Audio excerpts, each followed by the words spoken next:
Yes, I think we should. Okay. Good morning, everyone. Thank you for joining us on this panel discussion with the title History and Tourism as part of the Open House Lagos Festival for 2020. Um, and the overall theme for this year is close circle. Um, just to introduce our panelists today, we have Kofo Adeleke, who is president of Legacy 1995. Thank you for coming, ma'am. We have Dr. Adun Okupe. She's the senior advisor for Red Clay. And we have James George, an architect and design director for HTL Africa.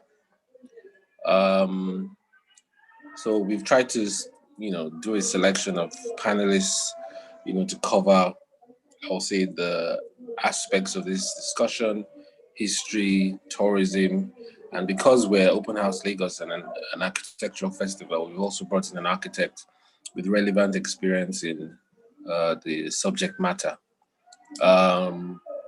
Just to give a brief idea behind why we've brought this together,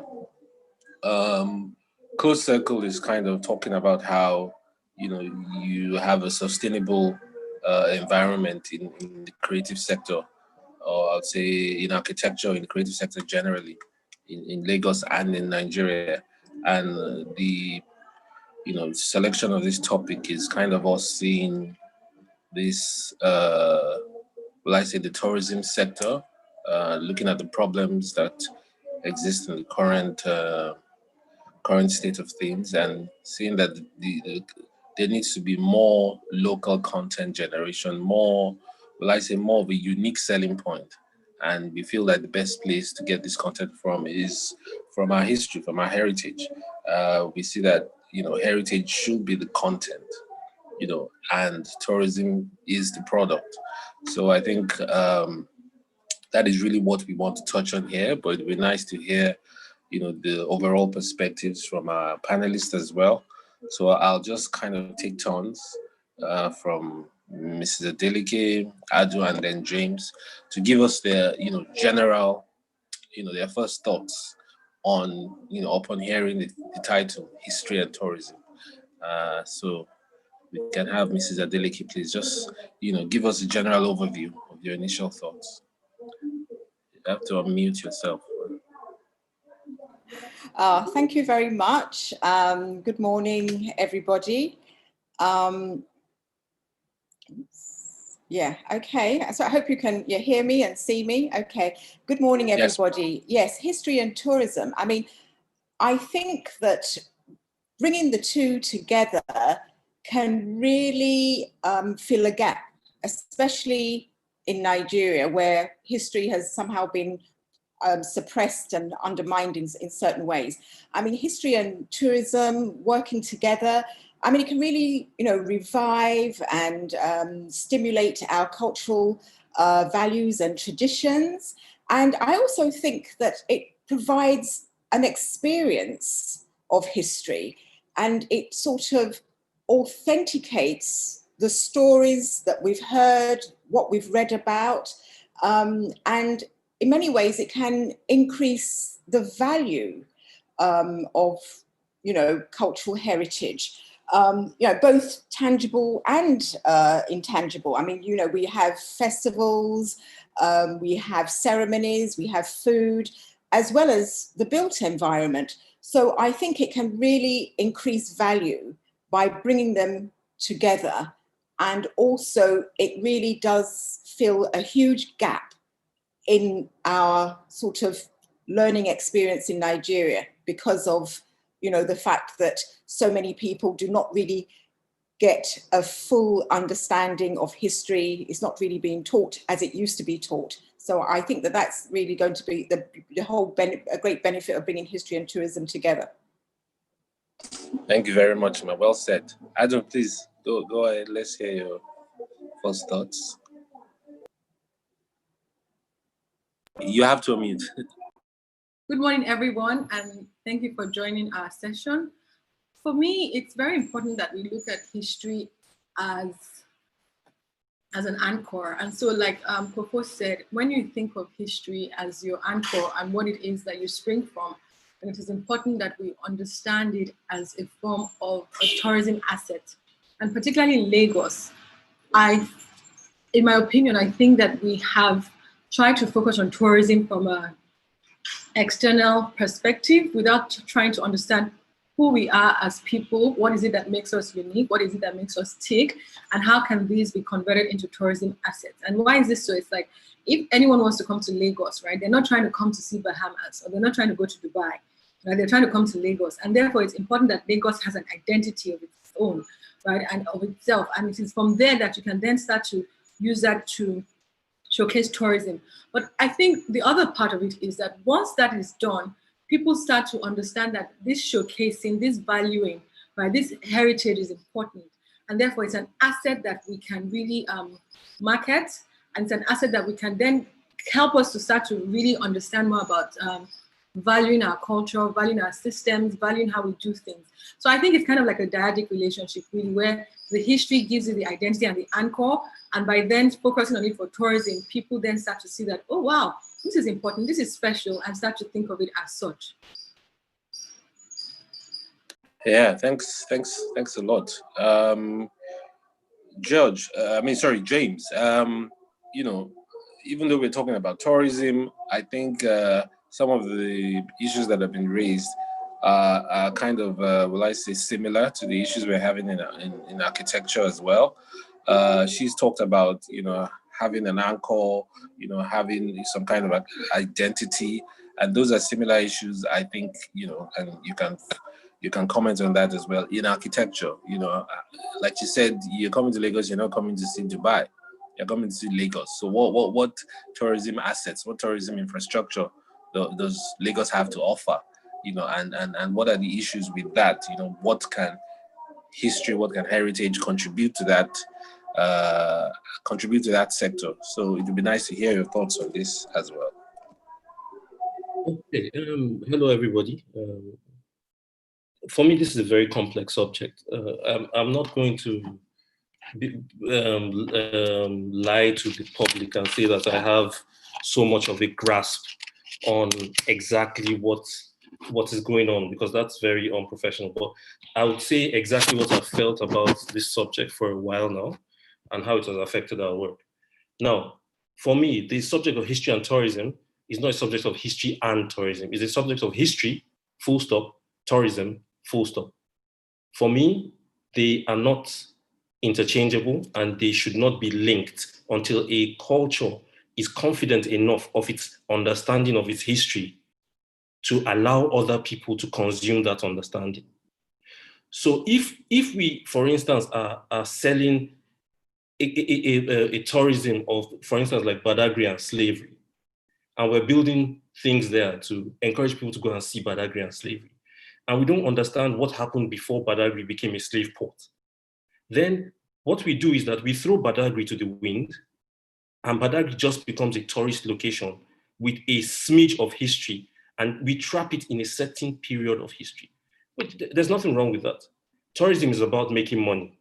If that makes money, if the bottom line is reached, fantastic. But I think that we need to understand our history, our real past, and see if we want to jealously guard that history, or we want to share it with the world for money. If we want to become Venice and Dubai, or we want to create a third option, which gives us power to keep on harnessing our history for our own personal use. It's not necessary that because we have great history, we must invite the world to see it. There are several, we can create an entire tourism industry that has nothing to do with our past, nothing to do with our past and its aspirations. We can guard that jealously. Because I think that our history is, in a certain way, one of the most unique histories of the world that we need to guard jealously and not share, because not everybody is initiated into understanding what our history really means. And therefore, if we share it, money is not enough to make us share our history and lose our heritage. That's my thought on it. Thanks for that. I think you've opened a can of worms. And I just wanted to ask Mrs. Adeleke, or do you have any responses to that or any comments to make to what he said? All right, go ahead. Let me wait for Okay, yes. Well, I think that he has really thrown up a very, very interesting angle, because I was actually going to talk about, you know, what happened last year, 2019, when it was the 400th anniversary of, you know, the enslaved Africans landing in America in 1619. And last year, there was a lot of tourism going on, especially in Ghana and other places further down the West African coast. And I actually felt that Nigeria had somehow missed a trick by not actually, you know, keying into that. Now, I do understand what he's saying, that, you know, we have a history that goes way, way beyond when the slave ports were set up and things like that. But I do think that we owe it to our brothers and sisters in the diaspora, because they are very, very desperate to learn more about what happened in West Africa during that period, and also, you know, beforehand. So I think that, you know, we have to be very, very careful here, and we have to understand that what we have here in Nigeria, West Africa, is not just us who are living here. There are some people in the diaspora who have needs, and they really want to learn about what happened at that period, during that period, and also before. And I think that this is where Nigeria is very important, because we don't have a lot of these big forts. I don't know why. I mean, we can have some, there could be some research as to why we don't have a lot of these big forts. It could be something to do with the topography, I don't know. But what we do have, we have very, very strong links, religious practices, cultural practices. And those are things that are sort of pre-colonial. And, you know, at the same time, when you're talking about, you know, what happened, you know, during when the slaves were sort of taken from the West African coast, at the same time, you can also talk about the links that we have with the Caribbean, with South America. I mean, we need to have closer links with the Caribbean and South America. The commonalities are enormous, and I think much, much deeper than we imagine. We haven't really started to do research about, you know, all that whole scenario. So I think we have to have some kind of balance. Thank you very much, Ma, for that. Adjo, your thoughts? So I think that in terms of what George said, or James said, sorry, James, I don't think tourism just exists for selling. I think if we try to unpack the meaning of tourism and try to see what do we mean, right? You realize that it's quite complex and it's very multi-layered, and just thinking of it as a commodity, right? And something that is commoditized for an external audience, I don't think it's getting it right. So when we say tourism, right, if we just bring it back to like economics, you think about leisure time and work time, right? And leisure time is time that you're not working, and then you have your recreational activities. And some of the recreational activities that you then undertake are, you know, trying to understand your space, trying to understand the culture that exists where you are, trying to understand the people, you know, who you are as a person. So an example is, you know, just going cycling. I went cycling this morning, just going cycling, going to Freedom Park, going around different places, seeing different sites of Lagos, seeing different old architectural buildings, seeing different things. That's what you take part in. So really, I would say that tourism development has to first of all focus on the residents of the place. And if that is what you meant, then I think you're right by saying that the history should first of all be for us, right? But I also believe that when you think of tourism, it's not always international tourism, right? We have domestic tourism, we have regional tourism. And so understanding that lets us to see that it's also a case of someone from Kano coming to Lagos, or someone from Lagos going to Kano, to understand how life is lived there and understanding their culture, and, you know, seeing the sites and seeing what exists. Now, when we then bring it to say we're talking about a tourism product, right, or tourism experience, the whole point is just saying that you want to have had some level of curation, right, some level of curation that enables people to understand what it is about who you are. You don't need the person coming for 2 nights or 3 nights to start going to unpack everything. It's important to have curated this in some sort of way for them. And I think that's the angle that I'm coming in when I talk about the importance of history for tourism development. Now, when you then look at it like that, right, it's very, very important to see that it's not just for the tourists that the history is there, it's for the people, it's the way of life. But we also find that, because of our heritage or our history, we've seen that we almost seem to think that our history is not good, it's not a nice one, it's barbaric. And it's that sense of when you start to spotlight it and showcase it that, we almost start to respect it and value it. And so it's that valuing that I said that I meant was important, that tourism can enable us to value things. And I'm not going to say here that it's not about having any economic value, right? Economic value alone is not enough. There's economic value, social value, environmental value.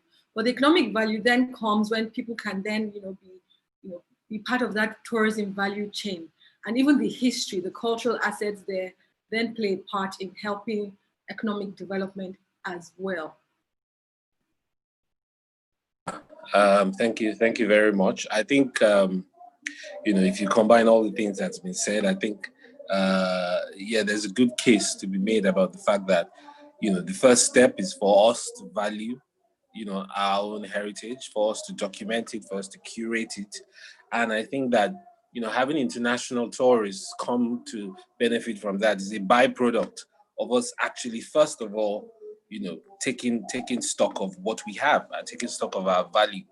And, you find that people come around and say, oh, where do Nigerians go to have fun? What kind of music do the young people listen to?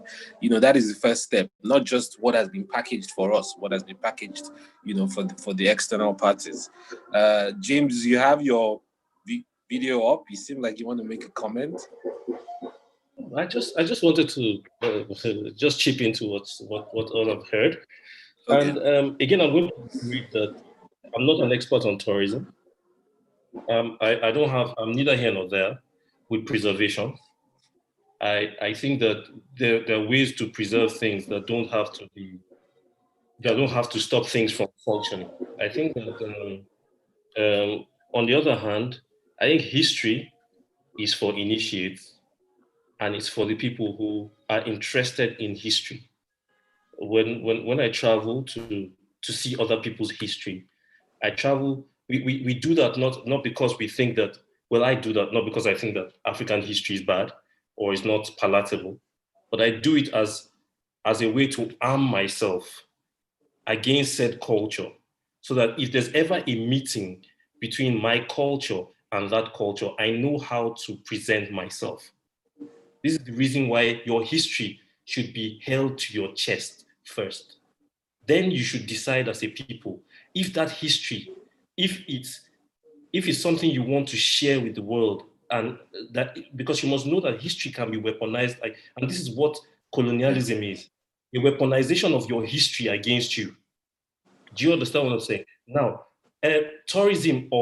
colonial tourism, on the other hand, is then accepting that weaponization as your way of life and showing it to future generations for an exchange of money, etc., as Adun has said, to ensure that that history, which is not your history, is a version of history according to somebody else. Yeah, is a truncation of your history, is what's preserved.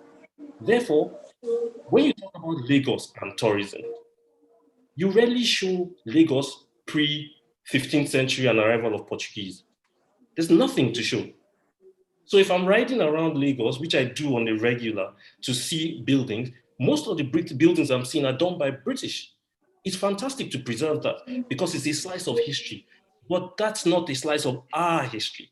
So if we're talking about history and preservation with respect to the African context, I believe that first we must understand what our history is. We must make up our minds if we are doing this for money, and therefore we create structures like Dubai. Nobody knows the history of Dubai. People know the slice of history of Dubai that they want you to see. But Venice, on the other hand, keeps complaining about people desecrating its history. That's why I brought Venice up on one hand and Dubai up on the other hand. Because Venice every year complains that too many people come here Our history is being desecrated. Dubai, on the other hand, says, come and see these things, marvel we've created. Those are two paths that we have to choose which path we want to go. If we want people from diaspora to come and see our history, then they must accept to be initiated in a certain way that history. If we want them to come and see our progress, on the other hand, then by all means, hire people like me, Papa Motayo, Shane, Tosin. Let's make things happen. And then we have something that people can come and see. So we need to we cannot straddle in between. We need to make up our mind exactly what we want from this kind of cases. Yeah, and I think it's a good way to delve into the next kind of, let's say, general idea that we want to, which is, how to manage the fact that, one, there is the pre-colonial history, there is the colonial history, and there's the post-colonial history. And, first of all, we know that, bulk of what is available now in terms of research, in terms of content, is colonial downwards. How do we manage that? What do we do about that? When you're talking about history as an anchor for tourism, which of these histories do we want to make as an anchor? Like James said, some of this was weaponized. Do we agree with that? I want to hear Mrs. Adelike's thoughts, and Adam as well. What are your thoughts on what kind of histories, what aspects of our histories, should we promote? Within ourselves, local tourism, but also internationally. Dami made a comment. Dami Shobos-Smith made a comment on the group. She said, I will add that we should be very clear on history versus culture. So I think that's also something to look at, because bulk of our culture, that is our actual culture, I would say is, more local, is more of a pre-colonial, is what we've been doing before colonialism. So what do we do with this aspect of our history, which is, the colonial heritage? Okay, Adam, you can make a comment, and I think Mr. Adeleke can go next. Right. I also, every nation that we have now in the world, right, has gone through certain frictions and tensions. Okay, so let's not also forget that, in Italy, they had the Roman Empire, they've had their own history. In England, if you think about, how England was formed. So again, it's important that ours is just young, more recent and younger, right? So I think that breaking our, and I'm linking this to tourism, right? My field is tourism. Breaking it into this, I feel it's almost like doing us a disservice. We've had a journey as a nation, right? And it's important that we understand that journey. But it's not like you go to Venice, or not even Venice, Rome or whatever, and say, this was Rome before during the Roman Empire. This was Rome before this. This is Rome, right? And culture really is just a way of life, right? Culture is the way of life of people, and culture evolves just as people evolve, and different things influence the culture, right? Heritage are those assets that we have, right? That either tell us about our history at a particular point in time. So you can look back and say, the heritage is this, right? Ashoke, etc. You can look back and say, okay, this is almost like a symbolic expression of how we used to live at a particular point in time, right? So thanks, Dami, for that. It's important that we distinguish between those three components. When we talk about tourism, right, the way of life we're living now is the Nigerian culture. The way of life that we're living now is the Nigerian culture.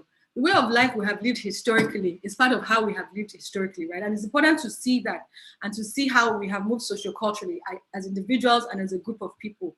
But culture evolves. And therefore, when we're talking about tourism, it's not just always that time capsule. I mean, that's why you go to museums, right? To see the time capsule of something. When you talk about authentic tourism, it's not that, and Shola mentioned it, and actually James also mentioned it. You go to Dubai and you go to the desert safari and they show you, this is what we used to do in those days where, people lived in the desert and people just live simply, etc. That is what it is. But when you go on tourism in Dubai, there's a completely different experience of what Dubai has as its tourism assets. Just like England has as its tourism assets, where they've had a very syncretic, the royal family is one of their key tourism assets, right? But they're not also just talking about royal family of Queen Anne, Queen this. They're talking about the royal family now, where you can then see different expressions of their royal heritage when you go to their museums, etc., etc. So I think it's important that we first of all understand that. But then when we then come, let me stop there so that you can ask your question to Kofo first before we continue. But I just wanted to distinguish, distinguish between these three things. So culture is not an ancient, we have ancient ways of life in the past, but we have a way of life that we live now, and that is our culture. Thank you very much. Okay. Go ahead, ma'am. Okay, thank you. Yeah, well, first of all, before I start talking about the pre-colonial and stuff like that, I just want to sort of respond to what Jane said about the fact that the colonial buildings is not our history and all that kind of thing. I think by just sort of saying that about it, you are doing a huge disservice to the skills and of the architects and builders who are actually involved in a lot of these colonial buildings that we see around, and that they actually made a lot of their own contributions. I mean, you can look at, in India, they have so many of these palaces everywhere. Now, when you look at those palaces very closely, you will see that it's a combination of colonial influence and also Indian influences. And so we haven't done enough research to show that a lot of these buildings that we call colonial, the input from Nigerians was huge. It's just that we are not getting this information out. Now, to go on to the pre-colonial. Now, pre-colonial history is around us all the time. It's just that we are not seeing it. There are shrines, there are palaces of traditional rulers all over Lagos, all over Nigeria, but they are not being marked. And the reason for that is because Islam, Christianity has somehow taken over, and somehow it's not, people don't want to say, oh, this is where there was a shrine back in those days. But a lot of traditional rulers, they know about these places, and they should actually be marked. Because, I mean, if you go to India, you go to Indonesia, they still have all their shrines that have been there for centuries, and people know where they are. And so if we feel that we don't have pre-colonial history, that it's sort of all, we can't see it. It is actually around us. It's with us. And so, I think that when we have to sort of start to have a new interpretation of colonial history, and to know that we were not just passive bystanders. We had a role in it. And the way that it's been interpreted is as though, it was just the people who came and did it all. That is not actually the case at all. I mean, I mean, when we can go on talking about, from the mid 18th century, that's when we had a lot of Brazilian style architecture. And then later on, the 1920s, we had sort of more of the classical colonial style. And then also, around the 1940s, 1950s, we had sort of the pre-independence sort of type of architecture, which was sort of more or less influenced in tropical architecture. So it's all African. It's all African. I mean, and another thing that is very important about the colonial buildings, India, sort of a lot of other countries that have been colonized, they have a lot of architecture, and we need to start sharing our experiences of how they're interpreting it and what they're doing with it. And I think that we can get so much out of it, and we can learn so much. And a lot of those buildings were places where our great-grandfathers worked and lived and did things. We can learn so much. So I think I'll just stop there, because there's so much to talk about on this topic. Sorry, can I? Okay, yeah, go ahead, James. I'm not very comfortable with the subject of hanging our architectural fortunes on the colonial past that was forced on us, even if we were part of it. It says something when you are in a prison cell and you put up a picture of a nice-looking lady and you think that you're in paradise. It says something of you as a person when that's done. So when somebody truncates your history, you don't react by saying that we were also part of it. You react by saying that that's a truncation of our history. Yes, we will study it, but we also have our way of doing things. Even if the British and whoever came to colonize in Africa brought a kind of tropical architectural understanding, because they had some technology and materials that were far from what we were using at that time, our own understanding of our time and space prior to their coming is way superior. Because I can tell you as a fact, because this is what HTL has been studying for the past 5 years, the entire trend of architecture is tending back to what our forefathers did before the colonial masters came.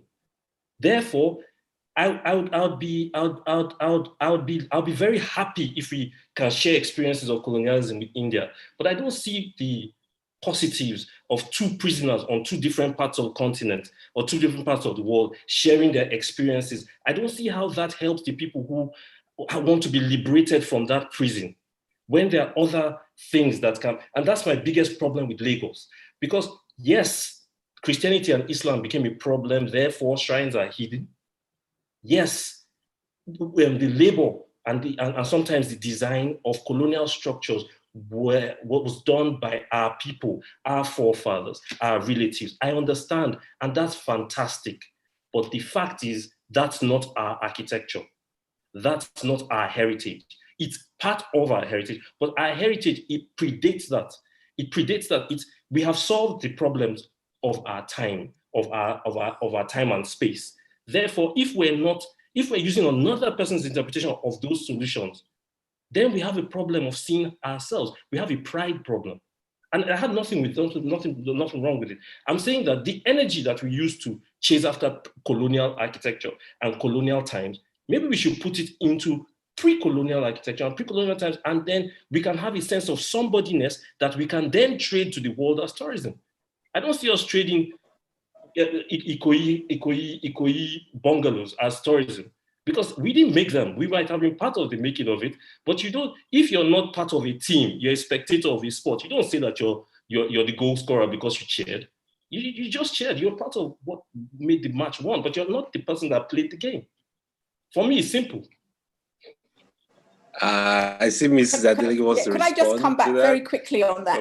Because when you're saying that, it is not our architecture, that we have to go, maybe to pre-colonial times for our architecture. When you look at Italy, France, the UK, you see that architecture that they are celebrating is not sort of just English. It's a sort of, a mixture, a hybrid of all kinds of architecture. So I don't know how you can just say, architecture is just something that doesn't have a blend of other influences. I mean, you look at Europe is all about the roots of the architecture in Europe is all, Roman, Egyptian, but they celebrate it. They're not going to say, this was because, we were influenced by them, so we're not going to talk about that. Let's forget about that. I mean, we have to look at the history of architecture to know how we actually start to recognize. It's all about the interpretation, and it's how you learn so much. There's so much we need to learn, and we have to look very, very broadly to get information and to learn about things. So I just don't understand how you could say that, we have to, it's not our architecture. I mean, who does architecture belong to when you look at it globally? Well, I think we've all made fair points, and I think that the way forward is actually a combination of all of these, because there's something to be said about the fact that maybe our relationships with the so-called colonial masters is kind of different to what in the relationship between other cultures, in learning from each other. And then the fact that there's a huge gap of knowledge, of research in terms of our pre-colonial culture. You mentioned earlier, Mr. Adeleke, about shrines and all of that. Till today, and that is one of the results of colonialism, our actual culture is still being demonized. And maybe you can talk about shrines and stuff now, but I'm sure not every Nigerian, or maybe half of Nigerians, would want to take a trip to some shrine that their great-great-grandfathers, saw as a way of life. But church and the mosque and whatever has told them now, you need to break those barriers from your life because they're limiting, and whatnot. So there's a lot of factors at play.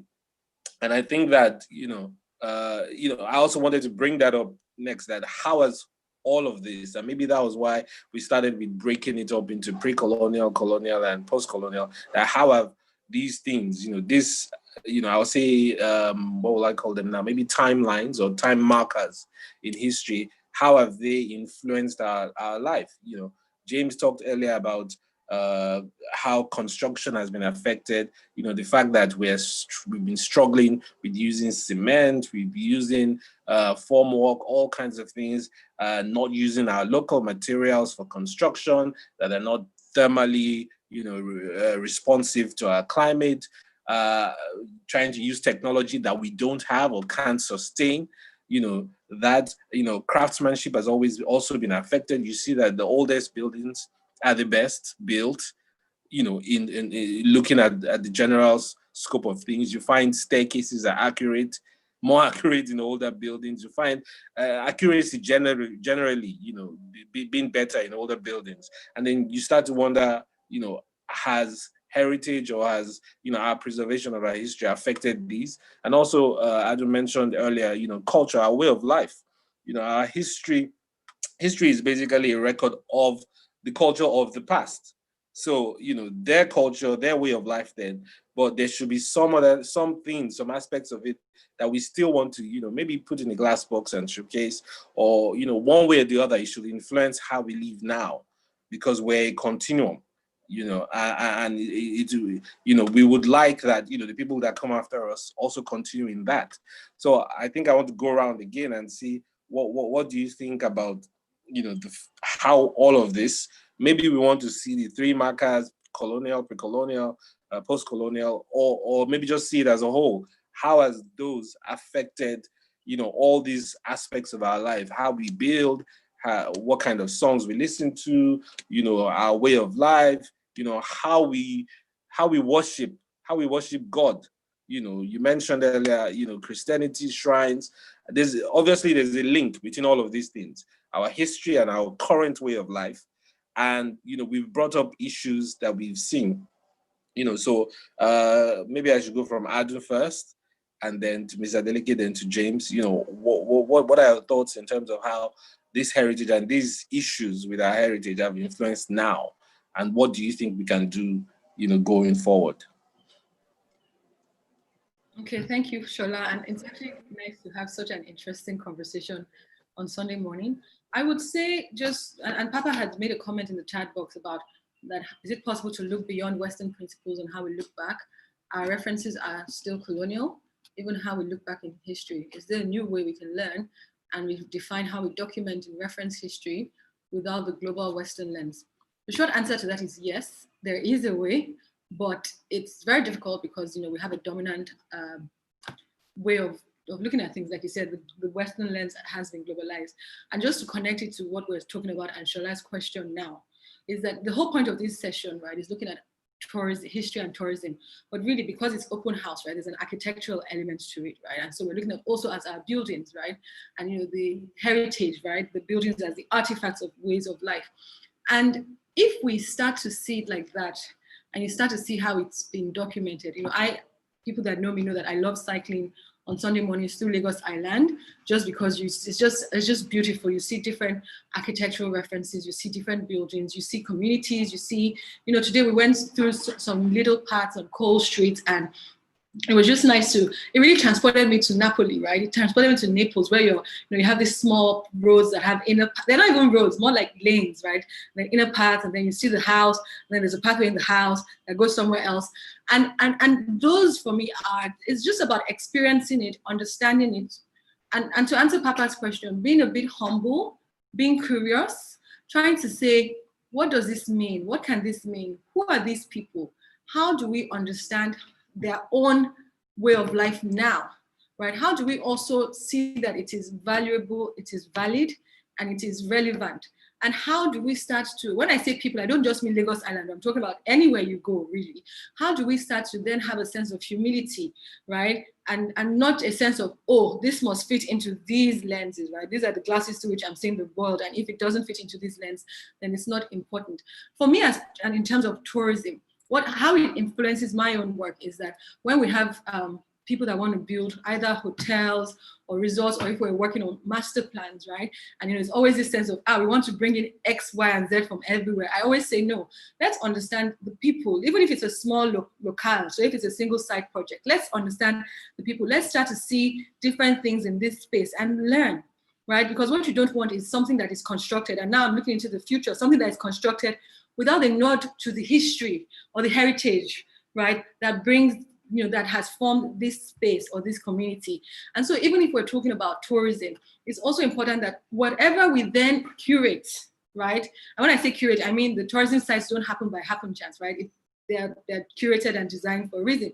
Whatever it is that we curate is very intelligently done, is very intelligently done, is well thought out, well thought through, and is respectful of the heritage of the wherever it is that you're talking about. And therefore, I feel like when we start, and going back to what I said earlier, when we start boxing it into this, that, and that, I'm not saying those are not important. It's good to have reference points, but I find that we're limiting ourselves, really.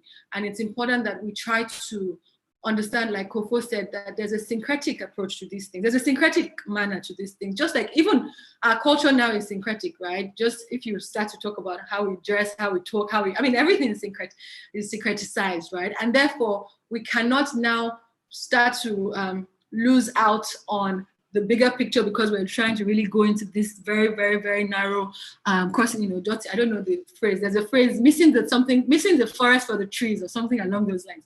So that is my own way to do it. When I do teach, I always try to get my students, they're not tourism students, but business leaders.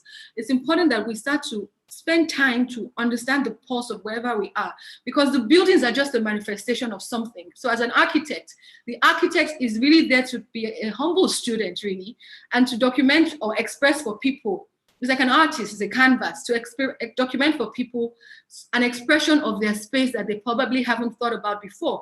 So actually, to be honest, Shola, I think this is a challenge for our architects to do more of that, interpreting, understanding, and painting this canvas in the form of our buildings that help us to understand who we are as people.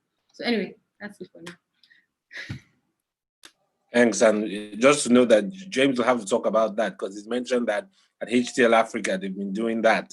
So it'd be nice. Please add that to your response, James. Mrs. Adeleke. Okay. Your response. Yeah. Okay. So what do we do? I mean, while we're sort of looking for references that are not Western, while we're looking for alternatives to Western principles, so that we don't look at things through a Western lens, in the meantime, what should we be doing about the crumbling colonial buildings from the late 19th century, earliest 20th century? Should we just abandon them? Or what should we do? For people who feel that, this is not us, it's not us. Because while we're searching for a new sort of interpretation, we must be very careful not to throw the baby out with the bathwater. And if I could just sort of go back to the shrines and the traditional palaces and things like that, I mean, yes, it is very, very difficult because, we have Islam, we have Christianity, and we've sort of forgotten about our traditional religions and things like that. People don't want to talk about shrines, but we have to start talking about it. We have to start trying to let people understand that this is our history, and young people are interested, people want to know. And so I think that, people, that's where we should be sort of focusing quite a lot of our attention, because these places are dotted everywhere. Because when people say, where is the pre-colonial? How do we find it? It's around us, it's with us. And so we mustn't be afraid to start having this conversation about traditional religion. And this is why I'm also saying that we must not forget our brothers and sisters in the diaspora, because we can learn from them. I mean, my gosh, you go to Cuba, you go to, Brazil and places like that. That's where we can start learning. We can learn from each other. And so we really have to, when we're talking about all of this, we shouldn't just say, oh, it's just us that are living here. We mustn't forget our brothers and sisters in diaspora. They have to be part of this conversation. We can learn so much from them. Only recently, an architect, I think from one of the Caribbean islands, she said that she was interested in vernacular architecture. How many architects in Nigeria are doing that sort of research? Because she was saying that there was some ironwork, which she said the motifs were definitely, I think she said that maybe they were Ghanaian, but for all, she didn't know. For all we know, they could be maybe from another part, maybe Nigerian sort of Yoruba symbols and things like that. That's where we have to, that's what we have to be doing. We have to be sharing information, even whether it's our brothers and sisters in India, Asia, all the kind of people who have had the kind of experiences that we've had of being separated and sort of our culture being sort of suppressed and being told that, you know, we were no good, we didn't have any skills, we didn't do anything. A lot of the Africans that were taken from Africa, when taken over to the Americas, they took so many skills with them. And that's where we have to start doing this research. So I think that rather than sort of going into sort of maybe, I don't know, call it navel gazing kind of thing, but sort of saying, oh, you know, we have to not sort of, you know, Western principles, Western lens and all of that. Let's start focusing on what we can really start doing now before we lose stuff. We still have some elderly people who still have some memories about shrines and traditional palaces where, I mean, that have maybe been built over now, you know, so that is where we should put our efforts. Sorry, just before you go ahead, James, I wanted to read out a comment that Chuka posted in the chat box. And maybe that might, you know, influence further discussion. It is correct that colonial influence design is not ours. It was indeed forced on us. European design absorbed influences from outside, but it was choice for the most part. That said, we cannot ignore colonialism and even more the trends created by globalized technology. The notion of Afropolitanism becomes a serious determinant in the way we will have to practice design. In 2020, Nigeria, Africa needs to move forward. The past, the real past, as James said, becomes a template. Spatial dynamics, spatial hierarchy are the underlying constructs that we should analyze and use. The visuals, much less so. Material has changed. We have new, more affordable and useful ones. He also added not too long ago, we cannot abandon colonial buildings. They're part of our bitter history. They are part of our heritage assets, but we must sell them as what they are, a problem from our past. That in itself is a strong sell. Well, we can just think about that and maybe James, you go ahead. Okay. I think I need to go ahead. All right. Maybe you speak up. I just want to say, I mean, Chuka, thanks for your comment, but I don't think that it's a problem from our past, personally. I wouldn't say it as that. I think it is part of our past. I agree with that. It is part of our uncomfortable past. But like I said, when you look at evolutions of nation states, even tribes, right? They've always had these tensions, right? And it's usually the survival of the strongest or the fittest. So I think it's just part of our beautiful history that has been uncomfortable, but I wouldn't say it's a problem, because I think there's a lot we can also learn from colonial architecture. There's a lot we can also learn from colonial buildings. We can't say that because, you know, our colonial heritage is an uncomfortable one, that means that it was always negative. You know, there are positives as well. And let's also just be a bit more expansive in how we typify these things. Yeah, maybe after James' comment, Anthony, you tell us what you advise in terms of how we, repackage or how we curate these problematic histories into, you know, a sellable product. You know, maybe we should commercialize it, because what else would we do with it? You know, so maybe James, please, your comments. Okay, I'm going to. I didn't want to do this, but I'm going to do a retroactive history of our architecture. generally of our traditional architecture. Not a history, but I'm going to just do a talk on our history and architecture. Like, first things first, I must say that I understand what Kofo is saying. You have a point. You can't throw the baby out with the bathwater. I have not said that. I have said that in not throwing the baby away with the bathwater, we should not forget that that baby and that bathwater is a neighbor's baby, and we have our own children to take care of. So even if we're learning from that neighbor's baby, we learn with the sense that we have our own children to take care of. And then that brings me to what I'm really trying to say. African art and African architecture, traditional African art and architecture, is not about a form, it's about a spirit. That spirit, because we have failed to understand, harness, and push forward that spirit, we find ourselves running from pillar to post and trying to please God knows who by always trying to be at the middle of a conversation. Where always the African finds himself always at the middle of a global conversation. He's never an African or a European. He's always hybridizing, which is fine. A hybrid is fine.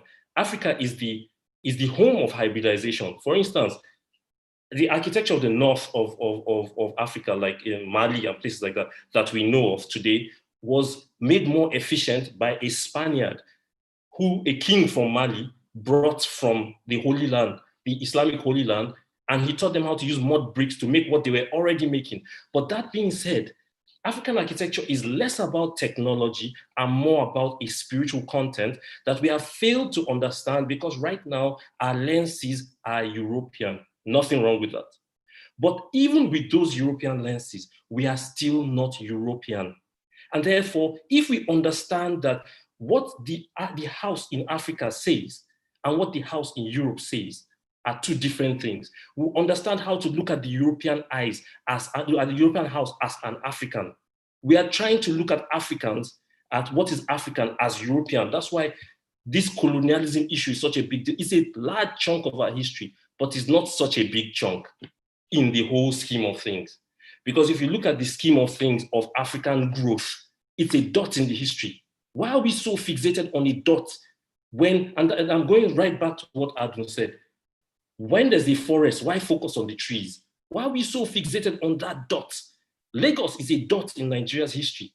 There are shrines everywhere. Where I grew up in the north, I could walk a few kilometers and see a shrine. And that's Hausa land that is predominantly Muslim.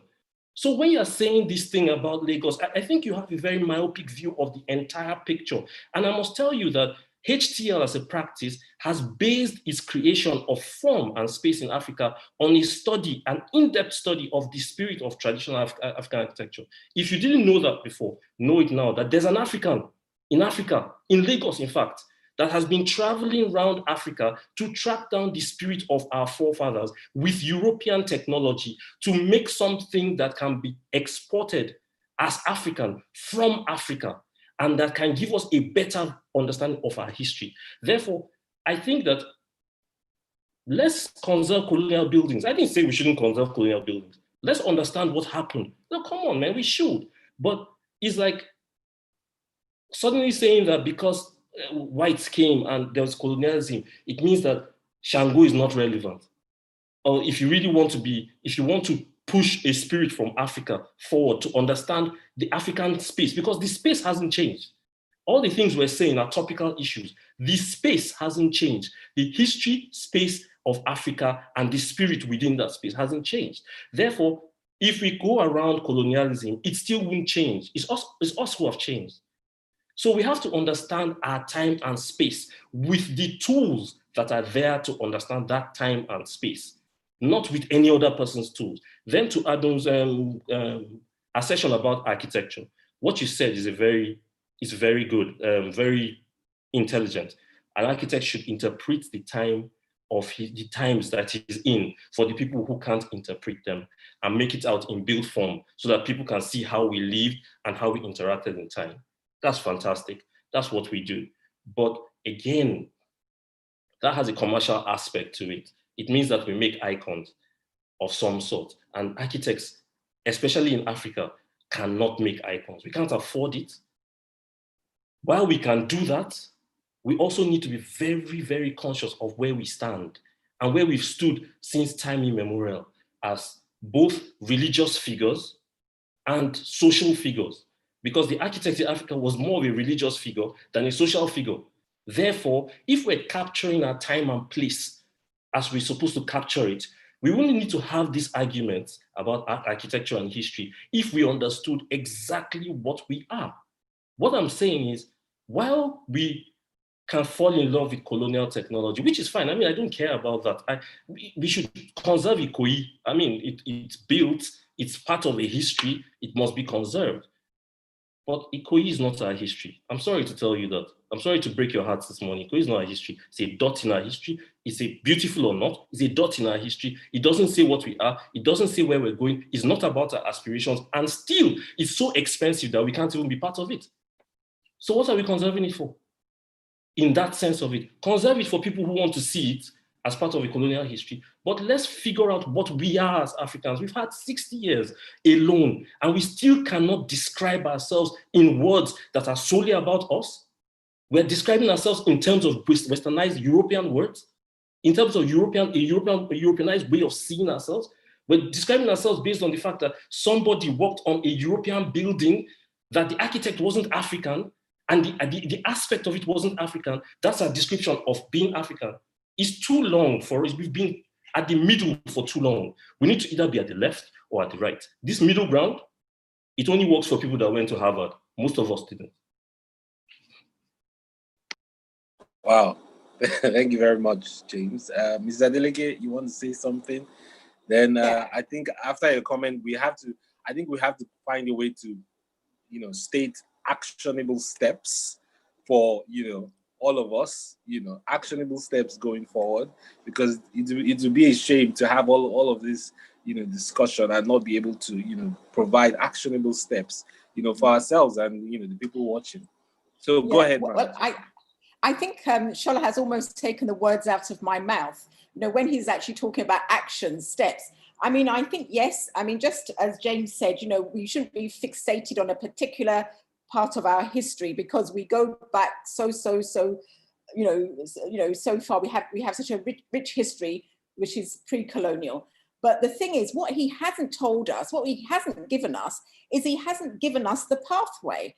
He hasn't really given us a roadmap for how, because I can see the frustration, but I don't really see the roadmap for how we actually start getting there. I mean, for me, as I've said before, we have to start talking about traditional religion, which a lot of people don't want to talk about, because I think he's actually said that, buildings, architecture, art in the past was very, very spiritual. So we do have to start talking about, religious experience, pre-colonial times.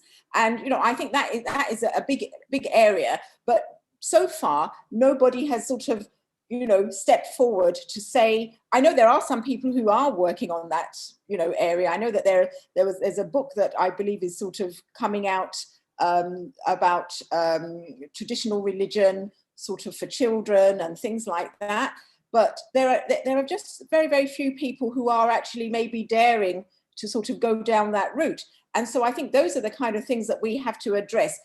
How do we do it? What is the roadmap for actually getting there and for actually being able to open the conversations more about our pre-colonial history? Because, many young people want to know about this. And there are a lot of people, I keep on mentioning the diaspora, there are a lot of people in the diaspora who also want to know more about pre-colonial history. I mean, I was in conversation with an artist who's based in the United States, and he's been doing a lot of artwork, and his influence is very much Yoruba traditional religion. So there are lots and lots of people interested in that. And I said again, we have people in the Caribbean who are openly practicing, these traditional religions and, embracing it.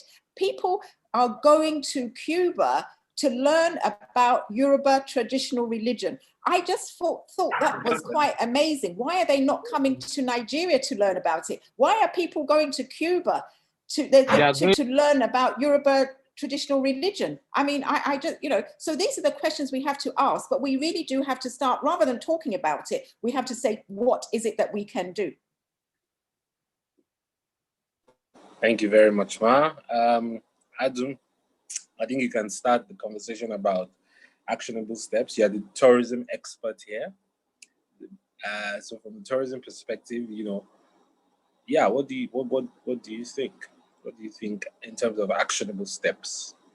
Okay, before I say that, I wanted to respond a little bit to what James said about architects being able to provide a canvas because that means they're building icons. And I would like to disagree with that. I think architecture is not just about icono, I don't know how to say, is it iconography maybe? It's not just about icons, right? There's a book I read a couple of years ago. This is about the decorated homes in Botswana. And this was 1995 book by Sandy Grant, and literally looked at how in Botswana, they built, their houses or their huts, not huts, but like modern clay structures, very expansive, very elaborate, in this very fractal nature, but then also how the different people used decorations, different arts, symbolism, etc., to tell their story, and they also then had architects, right, that was able to design, customize entrances, gates, etc. Again, when they say architects, they meant people that looked at it, built the spaces for them.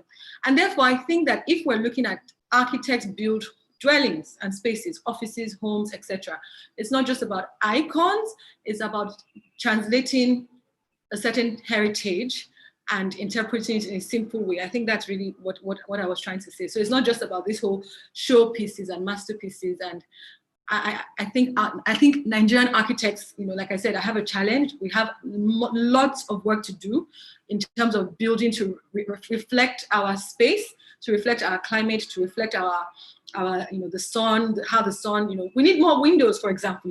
I feel like we're not building intelligently enough. And I like that you said that HDL has done a lot of work in trying to understand space and spatial nature, etc.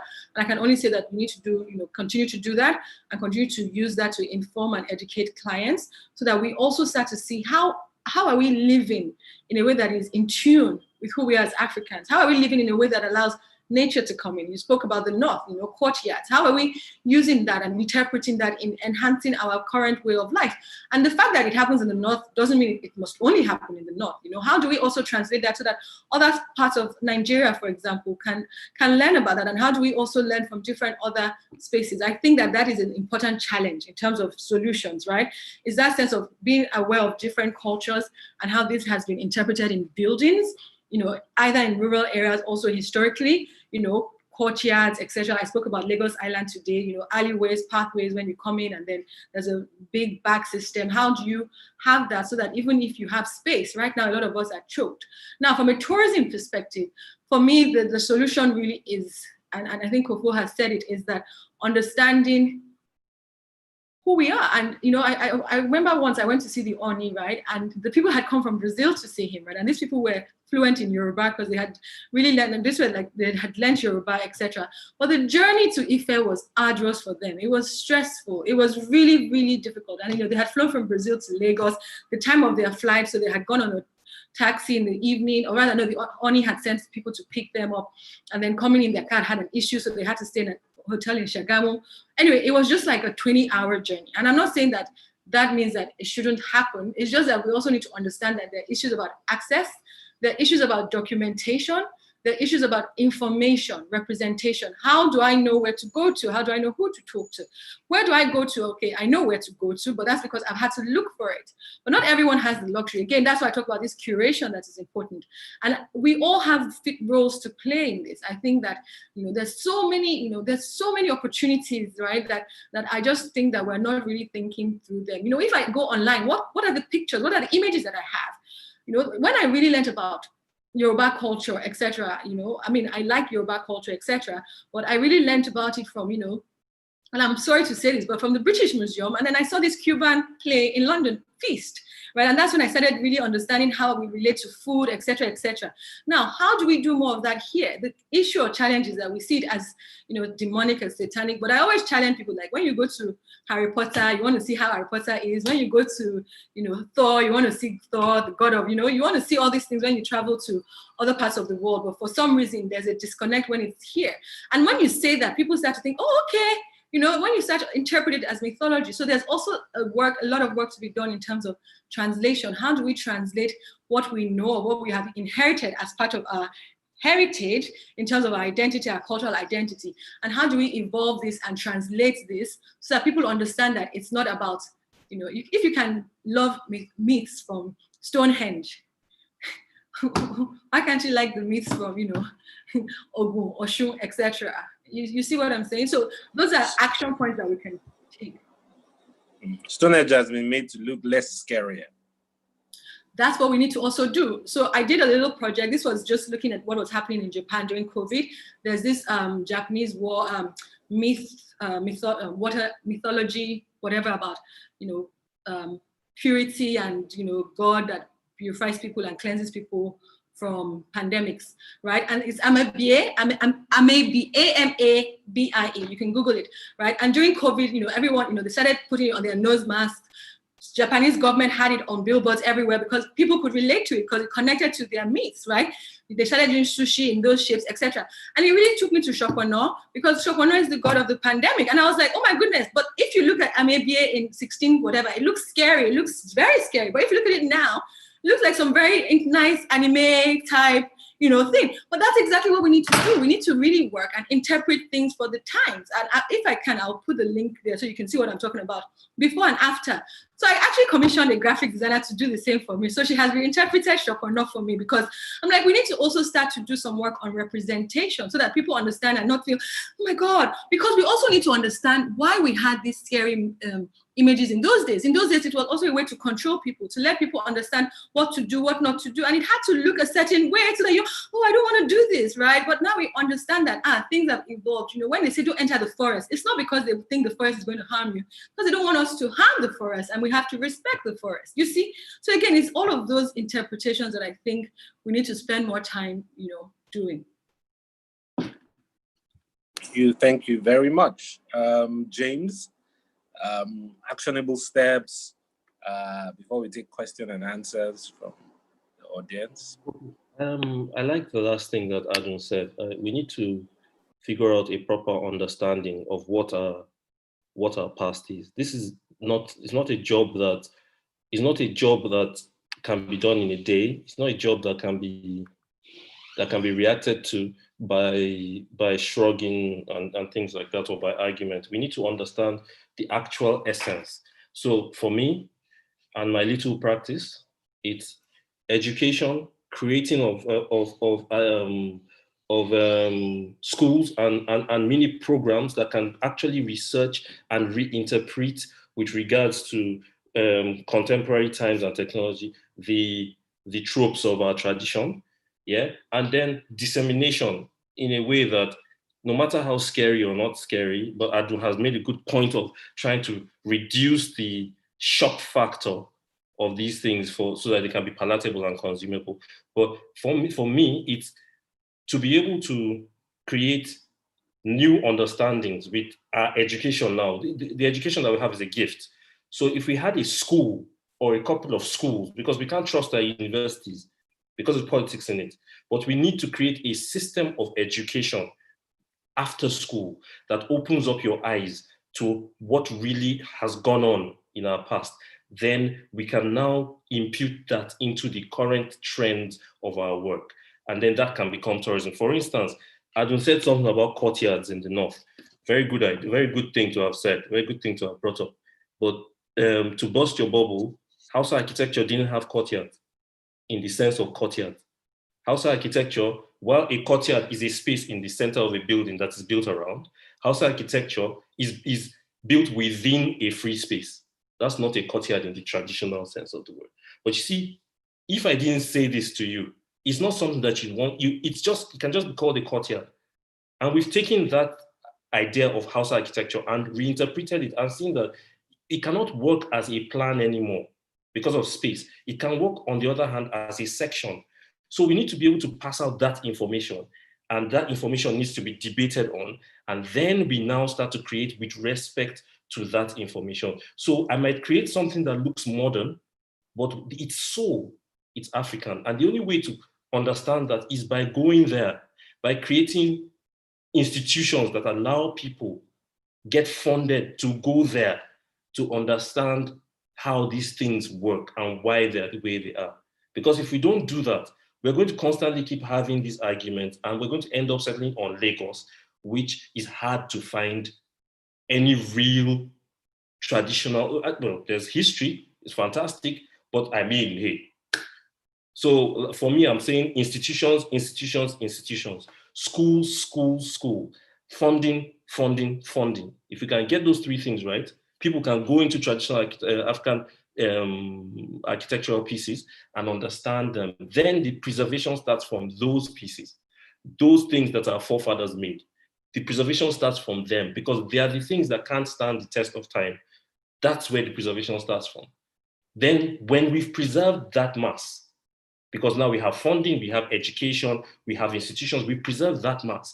Then we can come to the cities and preserve this mass. Then there will be a balance, and then we can learn from the entire balance.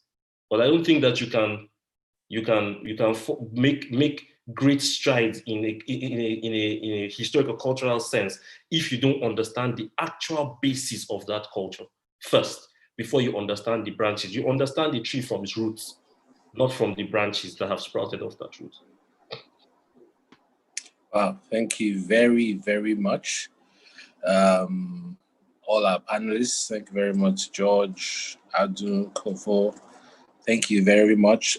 I'm sure that, personally, I'm going to come back and watch the recording of this session because there's a lot that has been said, and I love the fact that we ended with, actionable steps, because I feel that too many people in this country need to come and, listen to what we've just said and actually try to begin to actualize these things, just, the things Mrs. Adeleke mentioned about shrines, that, shrines are our actual history.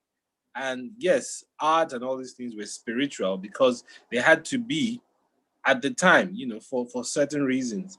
But now, just like the example, thanks again, Adun, for posting the examples. Many of this, well, again, I'll call them iconography, to borrow your word.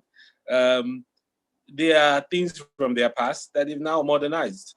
Some of these icons that they use for maybe the emblem for the Olympics, the emblem for new festivals, they're things from their history, from their past. What have we done with all the things in the Ife masks, in the Benin masks, in all these armor, the designs on the armors of, the Fulani warriors and things like that, aside from the names, that we've retained, what content have we generated from our heritage? And I think we need, it affects all aspects of the creative sector, tourism, architecture, art, everything. We have about 3 more minutes. Wow, you spent a lot of time. Do we have any comments or questions from the audience? Some people that join us on YouTube, maybe, I don't know if you have any comments from there, or, maybe, the comments will come much later because this thing will be uploaded and archived on our YouTube page. So you never know, maybe 2 years from now is when you'll have a question, but we'll make sure we get it across to everyone. Thank you very, very much. Mrs. Kofo Adeleke, President of Legacy 1995, Dr. Adun Kupe, Senior Advisor at Red Clay, and James George, Architect and Design Director at HTL Africa. I don't know if you have any last words, any last comments or anything. Okay, I see hands going up. Okay, let's start with Mrs. Adeleke, then Adun, then James, if you have anything. Thank you very much. Just to say very, very quickly, I think that this has really been concentrated more on architecture and history rather than tourism and history. That's where it really went. But just on the tourism thing, I would just really like to say that we really need to concentrate more on domestic tourism than international tourism, because, I always sort of quote that when I went to the Taj Mahal, I noticed that the vast majority of tourists there were local people. And that's where we really need to put effort on local tourism. It's much more sustainable. I mean, we've seen COVID, we've seen all these kind of things.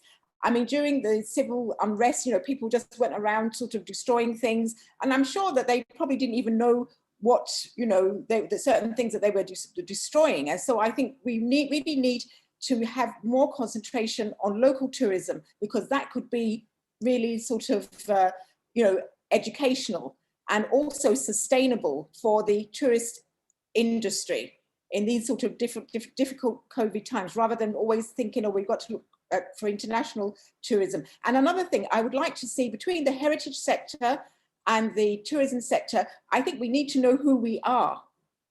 Because I know there are lots of people in the tourism sector and people in the heritage sector, but we need to know who we are, what we do, where we are. We need to connect, because I think there's so much more that we can do together. Thank you very much, Ma. Adu, any last thoughts? In fact, Ma, you've taken it from me in terms of domestic tourism is, I'm an advocate of domestic tourism. And like you said, if you look around different parts of the world, right, the domestic tourism, the income from domestic tourism in Britain, in England, in India, in Italy is actually higher than that of international tourism, just because of the volume, right? And it's easy to go for 2 nights, 1 night, etc. So that's something we need to focus on. I also wanted to say, particularly, my comment was going to be that thank you so much for doing this. And it links very nice to what you said, Ma, just about knowing each other, having multi-layers, so understanding that our fields are very multidisciplinary and interrelated, and knowing ourselves, having conversations, engaging, and also positioning a path towards the future. I would also like to just reference one book that was very powerful to me, that the late Ralph Mustafa, he used to be a professor at Oxford Development Studies. He referred to me when I was starting, to study my PhD, and really helped me to focus on domestic tourism. Actually, he was one of those that said you need to pinpoint into domestic tourism, and that is called The Native Tourist. It's by Gimire, G-H-I-M-I-R-E. I would say that architectural students, history students, tourism, people interested in tourism should also read it, and it really has reflections on domestic tourism, buildings, culture, etc., from different parts of the world. And there's a chapter that he also wrote there, looked at Nigeria, northern Nigeria, etc. So that's what my parting note. But I definitely think open house, it would be nice for you to also have some sort of directory of people, like she said, in these spaces, so that we can start to know ourselves and start to really expand, push the boundaries forward on how we use all of these insights to, in fact, like what James said, explain the history of Hausa. Sometimes what you see, you're like, this is what I see, and saying that, that we can flip it. That's powerful. So again, it's this type of thinking that we need to do more. So I've enjoyed this session. It's a beautiful Sunday morning type of session, and I look forward to it. Thank you very much. James, parting comments? Thank you for giving us time to kind of share ideas together. Also, I'd like to just add generally that, again, reiterate that I'm not an expert on tourism. I don't know. I've read some things on tourism, but that's not what I specialize in. I specialize in other things. But the most importantly for me is we as people also have to provide content and kind of peel the layers of our history so that that content can be benefited from. Whether it's financially through tourism or historically through understanding or curation, I really don't care. But I know that I'll be on the same side with anybody who is trying to remove the layers of our history to open up new contexts and content for us on the other side to work with, to create a new environment that is different from everywhere in the world, though part of it. I'll be on your side at any time. I'd also recommend that if you have time and you can find the book by Marcel Griot, Conversations with Ogatameli, I think it's something that you should read to understand what it is that we've lost, that we have to find. It's right there, but we shouldn't let the outside. Can you type it in the chat box? I'll do that. We shouldn't let those from the outside tell us what our value is. We should find our value and be able to ward off things from the outside that are forcing us to dictate a value for ourselves. This is the problem that Africa has had for the past 60 years. That's what NSAS really is about. The fact that we have not dictated what our value is, and therefore somebody else has dictated what democracy should be for us, history should be for us, Africanness should be for us, and it's no more tenable. Therefore, we need to find what's tenable. That's my 5 cents, as they say. or your 5 kobo, actually. Thank you very, very much, everyone. Thank you for your comments. Thank you for your contributions. Again, like I said earlier, this video will be uploaded on YouTube, so you can refer people back to it. You can go back and watch it again yourself. We've spent 5 minutes over. Just to let you know that the next session for the Open House 2020 Festival will be a panel discussion on creating a system for low-income housing in Nigeria, and that will take place at 1 p.m. So please, I've shared the festival website with you. Just go on there to find more details about speakers and some more content about the rest of the festival. So thank you very much, everyone. See you on the other side of the next event. Thank you. Bye.